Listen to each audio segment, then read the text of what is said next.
Hello again and welcome back to English Today. This is DVD 17 and the fifth DVD of your upper intermediate level. And in this DVD, we'll begin with another 2 episodes of our story, That's Life, followed by our special TV programs, where our culinary experts will be talking about how to set the table. This will be followed by a discussion about e-commerce and about doing business on the internet. Then, in the grammar section, we'll study how to position adjectives in the English sentence and also look at some of the main differences between American and British English, all right? So, enjoy yourselves and enjoy your viewing.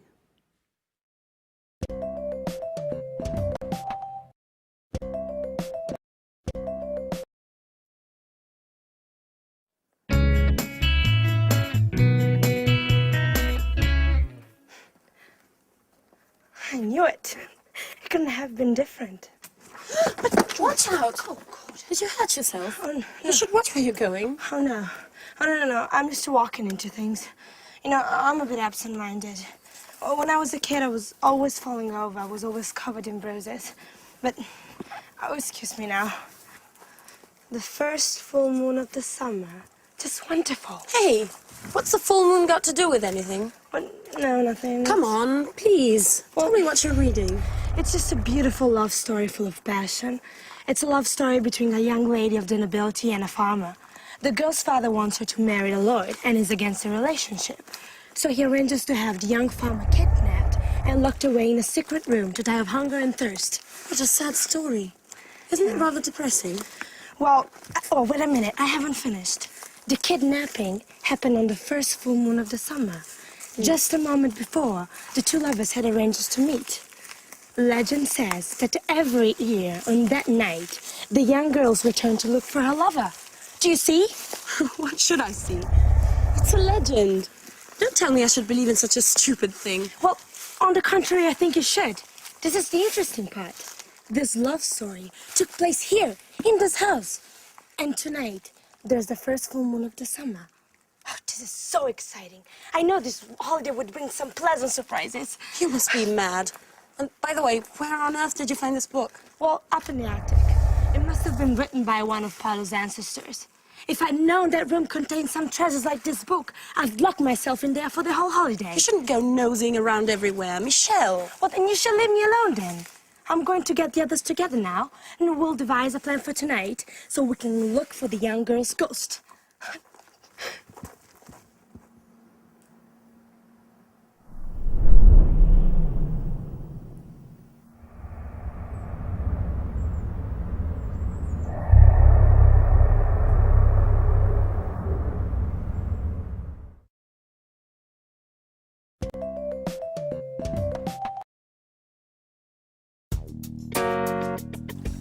Hey, Sarah! Like a flip?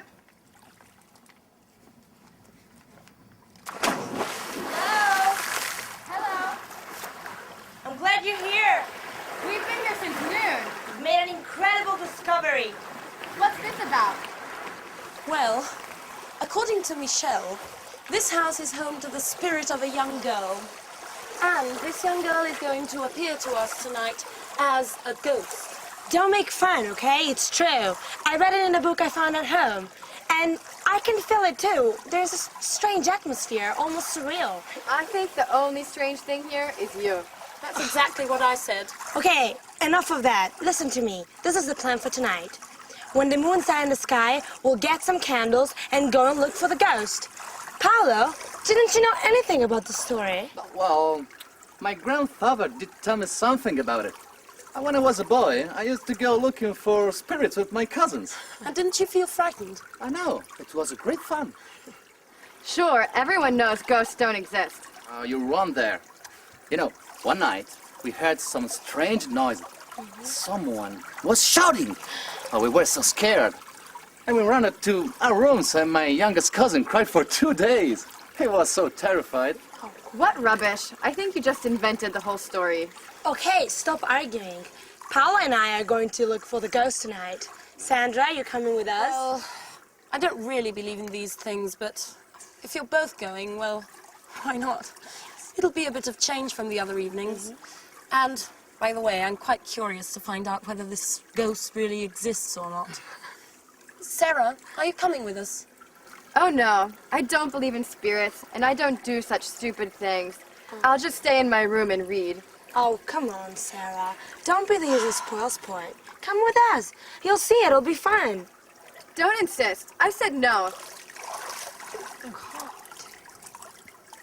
That damn pub.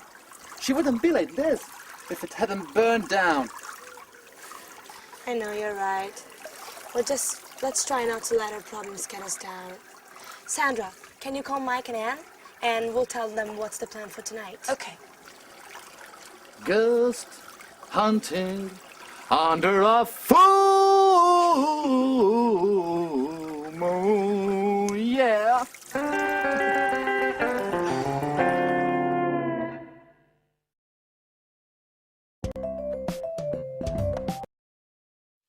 Hi everyone, and welcome back for another lesson.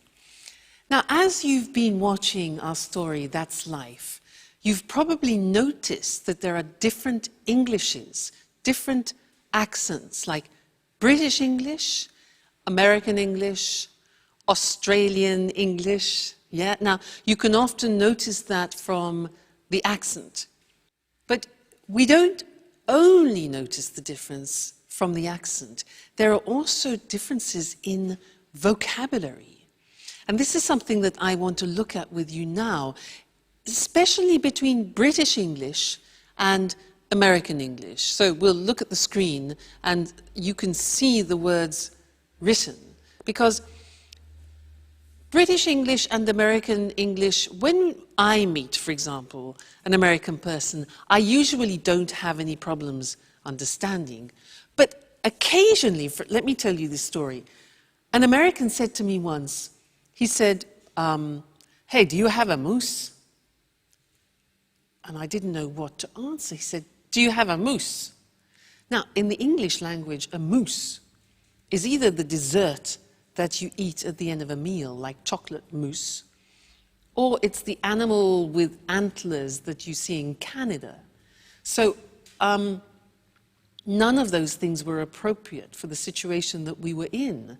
So I had to say, sorry, what do you mean by moose? And for him, the moose was a mattress. You know, part of the bed that you sleep on, a moose was a mattress. So I was just flabbergasted. I could never have guessed that a moose was a mattress. So let me show you or introduce you, maybe you know some of these already, especially if you watch the cinema a lot.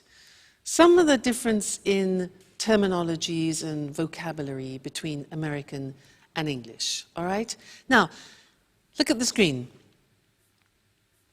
In British English, we talk about living in a flat, which is a small house in a condominium. So that's a flat. But the Americans tend to call that an apartment, all right? Then we in England have gardens, which are often attached to our houses or our flats. But in America, they call that a yard, all right? A yard. So in my backyard, you often hear. Then when you have rubbish, in England, we put the rubbish in a rubbish bin. But in America, rubbish is garbage. So they put their rubbish in a garbage can. So rubbish bin, garbage can. If I say in British English, I'm going to town, the Americans will say, I'm going downtown. I'm going downtown. In England, walking along the streets, the part beside the street itself, beside the road, is called a pavement. But in America, that is called a sidewalk. Pavement, sidewalk. We put our cars in a car park, but in America, they call a car park a parking lot. Okay? Parking lot. In Britain, we drive on motorways, whereas in America, you will hear the word freeway or highway or even superhighway. All right, so motorway in Britain, freeway, highway in America. Then when all the roads come together, we call that in English a junction. But the Americans call it an intersection. Junction, intersection. When we are traveling in our cars, we go and we buy petrol. The Americans buy gas or gasoline. For us, gas is a liquid air. So, gasoline in British English is petrol. Okay? Then, in England, we go to the cinema.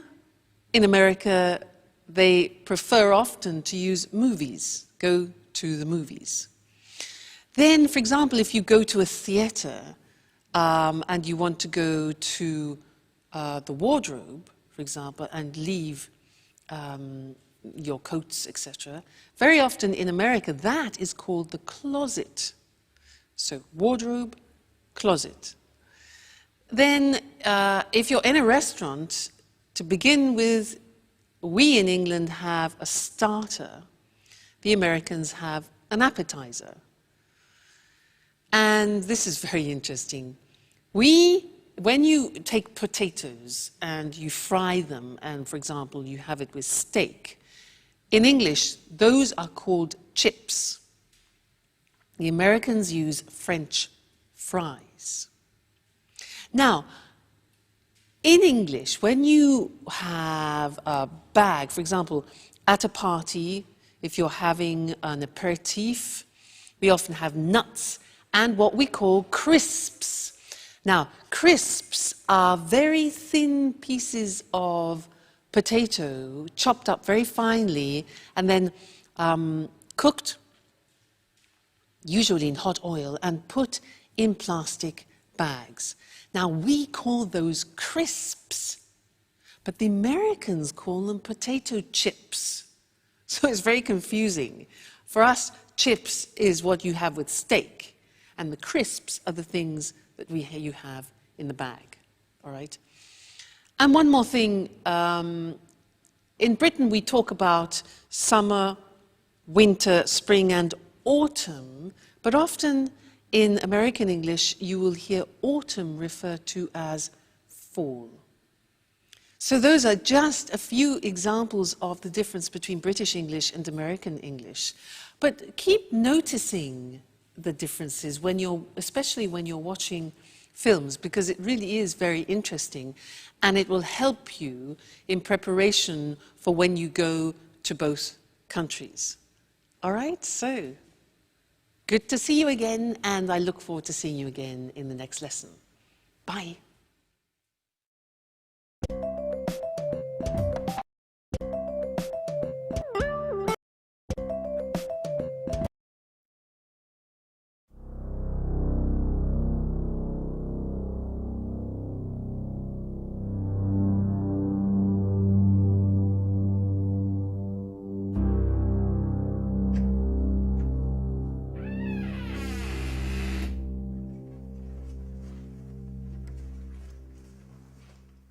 So, this is the abandonment?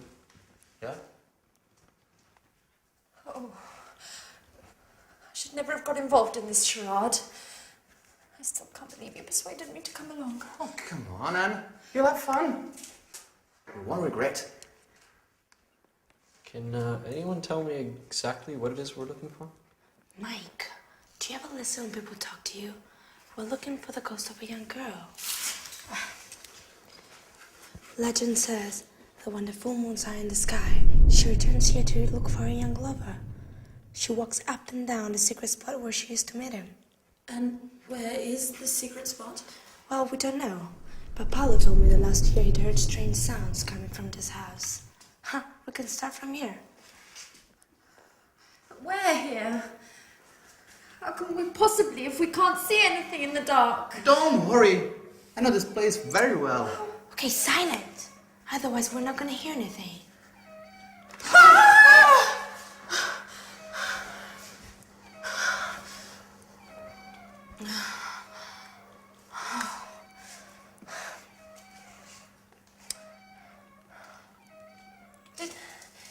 Did anyone ask Sarah if she wanted to come along with us? Of course we did. She isn't interested. She doesn't believe in ghosts! Well, you still should have insisted. It's not nice to leave her all by herself at night. Okay, can we please start searching again?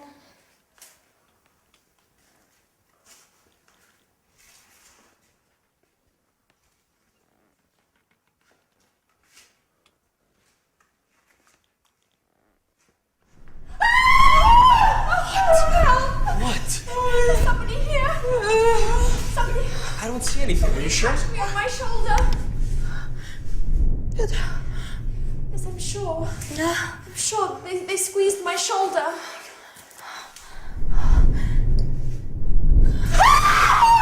It's me! What an idiot, Paolo! Oh. Okay. Now that we've solved that mystery, silence everyone, and let's continue. Well, to be honest, this place is kinda Creepy. creepy, yeah?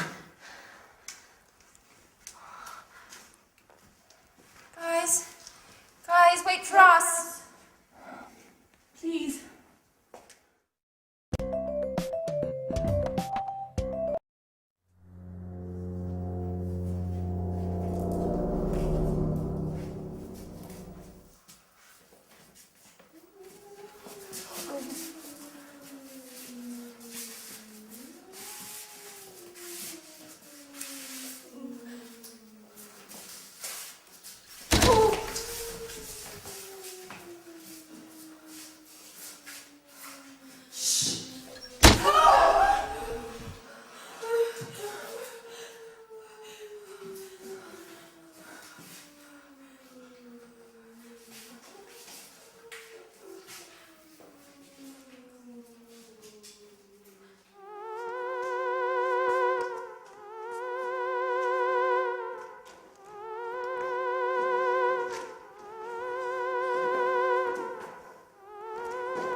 Crikey, I'm not feeling very well. I think I'm going to faint. Shut up! Well, no, we read about you and we want to get to know you. I don't like intruders. Do you know what happens to the people who cross my path? What happens? A horrible death.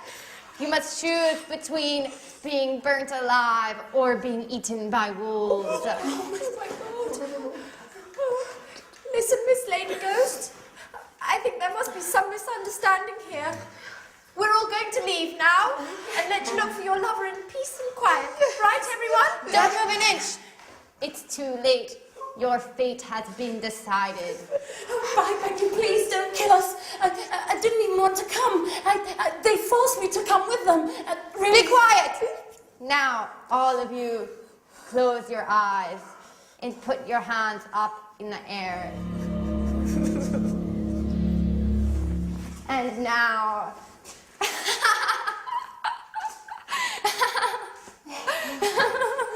Sarah! So you were the ghost? Yes, I was in my room reading when I thought of dressing up and scaring all of you. And I must admit it was worth it. You don't know how funny you all looked. Your face is white with fear and your voice is pleading for mercy. I've never had so much fun. Yes, but you gave us all a big shock. Yes. But if it made the old Sarah come back, then long live ghosts!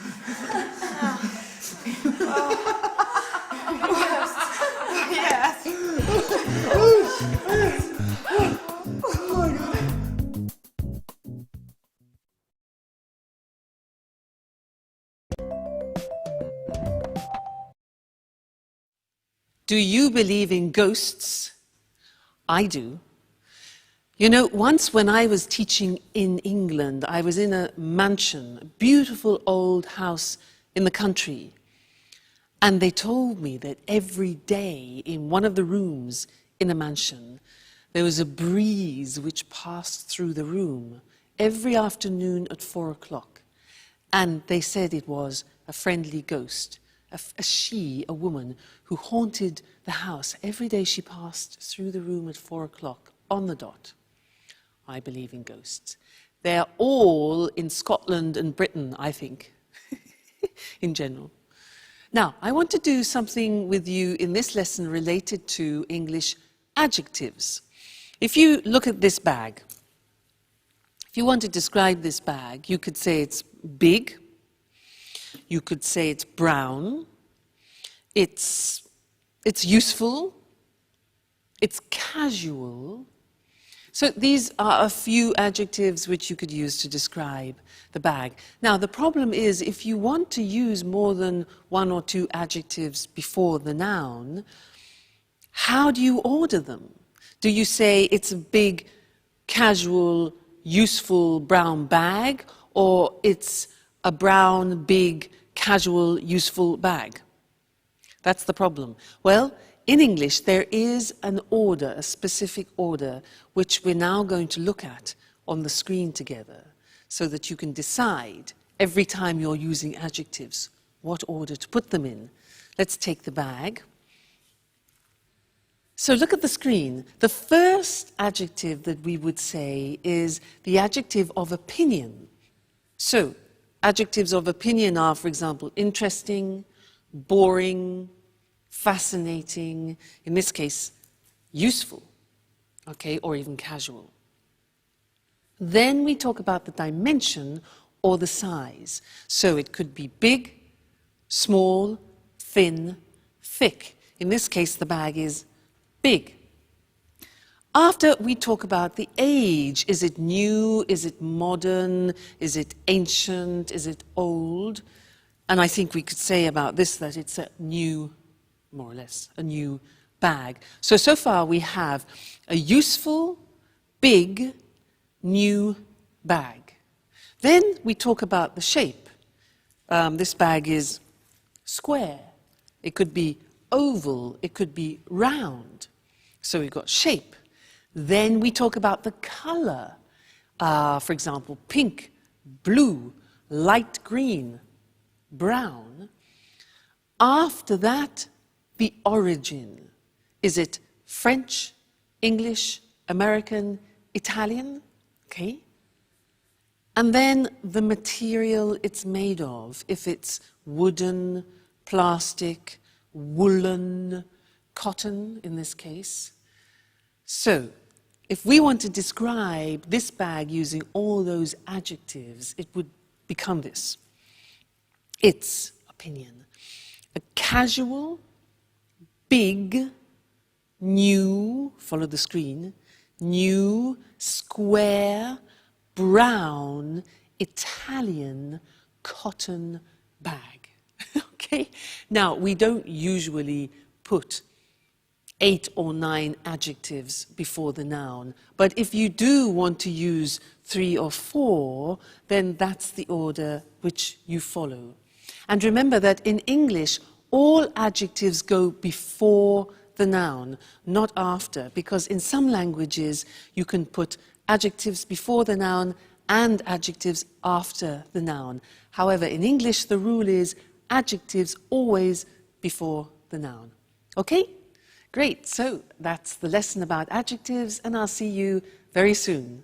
Bye.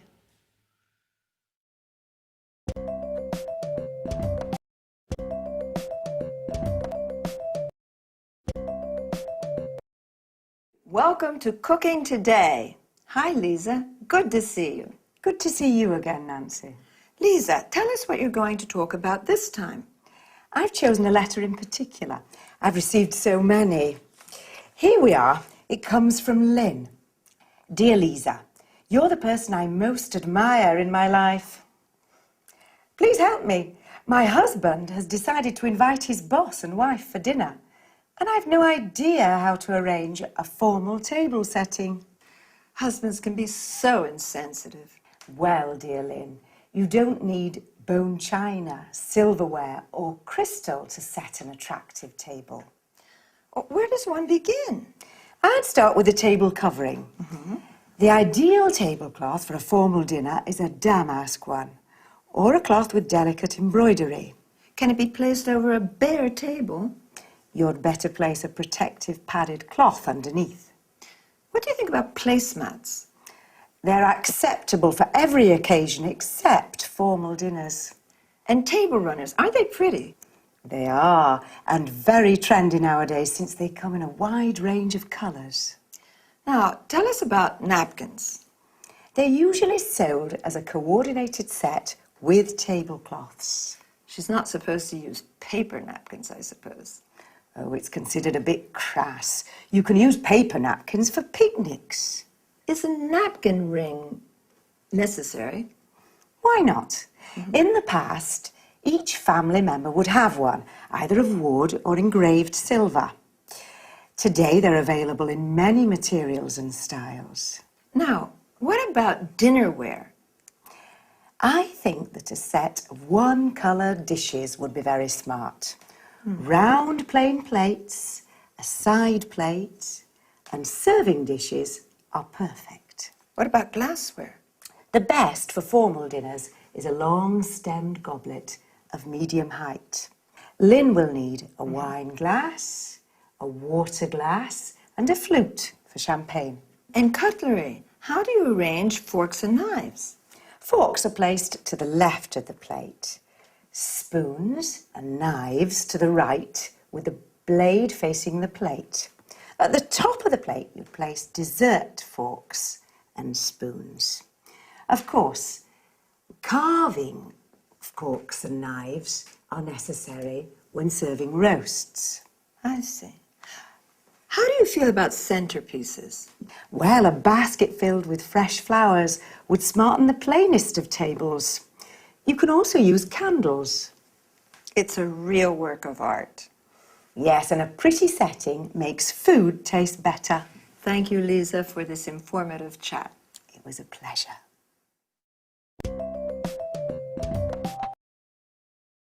Now, let's see which term Lisa used to talk about table setting. First of all, she said there are different kinds of table coverings. A tablecloth is what we use to cover the table with during meals. Placemats are individual settings for more informal meals. Table runners are long and narrow pieces of fabric which can hold several places. A centerpiece can be placed in the middle of the table, usually with fresh flowers as decoration. If you want to protect your table from stains or heat, you better place a protective padded cloth under the tablecloth. A napkin is what we use to wipe our mouths with while eating. Today, paper napkins are rather convenient, but don't use them when Lisa is invited.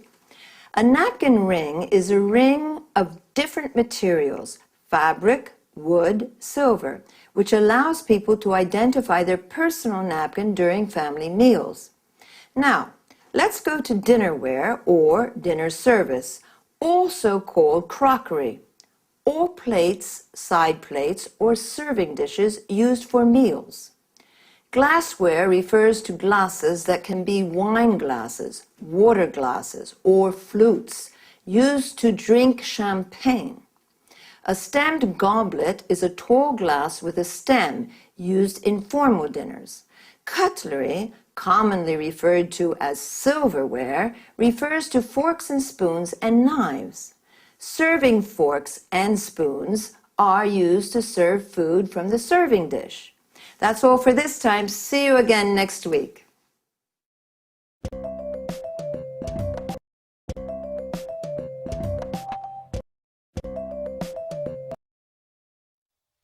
It's the new frontier of retailing. It's revolutionized the way we do business, and it brings in customers from all over the world. Of course, I'm talking about e-commerce. I'm Eric Brown, and this is Let's Talk, the discussion program with our commentators, Tom and Marie. Good evening, everyone. Good evening. Well, what are your thoughts on e-commerce? Do you buy things online? Of course I do. I always book low-cost flights, and I also buy DVDs and books on the internet. As most people do, I shop online not only for the convenience, but also to pay the lowest price possible on any given item. I used to visit different websites to shop around for the lowest price, but now that automatic comparison shopping is possible, my browser automatically shows me the prices for the same DVD at different online stores on the web. I can easily compare prices and choose which one to buy. Marie, did you know that you're a typical online shopper? In fact, 52% of online shoppers buy books, 41% buy leisure and travel items, including holidays and flights, and 40% buy DVDs and CDs. Well, Eric, online shopping is very popular today. In the UK, for example, 48% of people regularly shop on the internet. Did you know that economists put the value of online shopping in the UK at £2.26 billion and that the e-retail market is growing by 32% a year? Actually, that doesn't surprise me. E-commerce is having a huge impact on the way we do business. It's increasing markets, improving efficiency and effectiveness, and is transforming business processes. Tom, why are you so quiet? What do you think about e-commerce? Well, to tell you the truth, I'm very skeptical about e-commerce for many reasons. Why exactly are you skeptical? Well, let's start with the issue of security. Credit card details can be stolen, and it's possible to order goods from bogus companies, ones that don't really exist. There are also lots of scams to trick people into handing over their login details for online banking, and then their accounts are emptied. So, according to you, buying things online is risky. Yes. Also, you can't be sure you'll get the goods you ordered, and if there's something wrong with them, who pays for the goods to be returned? You do. Tom, I agree with you, but up to a certain point. There are some problems with e-commerce, but these problems aren't stopping people from spending more and more online. At the same time, e-commerce has many advantages for business people. Could you explain some of these advantages, Marie? Well, it's cheaper for a retailer to set up a website than it is to rent a shop, fit it out, and pay someone to work there. Besides, a website has global reach, so customers can come from all over the world. Okay, an interesting discussion. But I'm afraid, yet again, we've run out of time. Once again, I'd like to thank our commentators. Thank you. Thank you. And goodbye to everyone. And see you again next week for another edition of Let's Talk. The topic today was e-commerce, electronic buying and selling. More specifically, we spoke about e-retailing and online shopping. Retailing is the selling of goods directly to consumers. Consumers are the people who buy goods. Online means with the internet. So, online shopping is buying things on the internet. The e-retail market, that is the selling of goods online, is growing. Well, online shopping has its positive aspects and negative aspects. Marie said you can find the lowest price thanks to automatic comparison shopping. Automatic comparison shopping means your browser, the program you use on the internet, automatically shows you the prices of the same products at different online stores. An online store is a virtual shop on the web. The web is another word for the internet. With this kind of shopping, you don't have to shop around. To shop around means visit different shops to look for the lowest price. It's cheaper for retailers, people who sell goods to consumers, To set up a website, then to fit out a shop. To set up a website means to develop a website. Notice how we say to fit out a shop. This means to make a shop ready for use. For example, add shelves, lights, mirrors. Tom, on the other hand, is skeptical about e-commerce. This means he has doubts. He says online shopping is a risk.